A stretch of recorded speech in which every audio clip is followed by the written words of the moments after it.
Now, in Life is Fighting by Kevin Robert Kieser, superstar Karrion Kross. Yeah.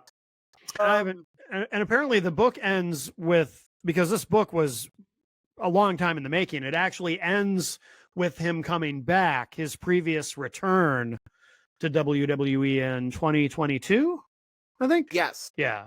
And that's where the book ends. It is called Life is Fighting. Yeah. So yeah, and look, Karrion Kross is a guy that he did it the hard way. He came up through the indies. Mhm. He didn't go, he went through NXT, but he didn't have an in. Right. He did a couple Ring of Honor shows because WWE has traditionally poached Ring of Honor. If you don't believe me, Seth Rollins, CM Punk, Sami Zayn, People, yeah. Kevin Owens, Cody Rhodes. You don't have the American Nightmare if it isn't for Cody Rhodes' Ring of Honor NJPW run. Mm-hmm. Because then you don't have the subject of this week's episode, AEW. Right. The point is that I think Kross by WWE management was always viewed as an outsider, not as someone that they groomed or they created. And the problem with WWE is they have, I think their backstage people and the guys at the top have a heavy sense of tribalism, whether they intend to or not.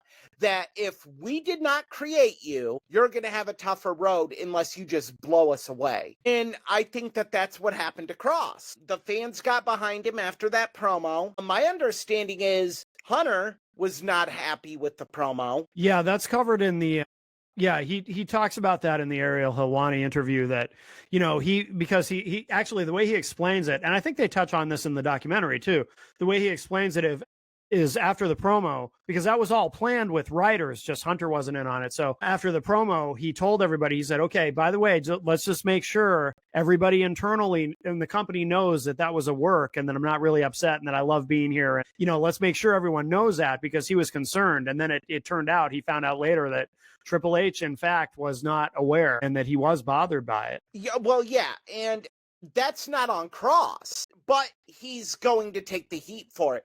And if that's a part of Scarlett not getting a deal, shame on Hunter. Shame on Hunter.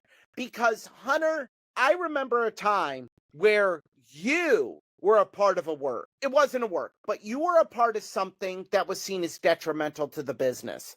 Mm-hmm. And because you were the only guy that could be punished for it, yep, you were. Because the curtain call. You're not going to punish Kevin Nash. You're not going to punish Scott Hall. They're out the door. Yeah, right. You could fine them, take money out of their last payout, I suppose. Shawn's the champion. Who you going to punish? And he had to, his own words, eat shit and like it. And he lost winning the 96 King of the Ring. Yeah. That went to Stone Cold Steve Austin. He won it a year later in 97, but it just, his career was set back by that, because he was on the fast track. He was an Intercontinental Champion. He had Mr. Perfect as his manager. It was up for Hunter Hearst Helmsley before that happened. So that just reeks of hypocrisy. If you're going to sit there and try to punish Kross for something like that, when you have long carried this chip on your shoulder for you having to take the brunt of the curtain call, then what the hell, man?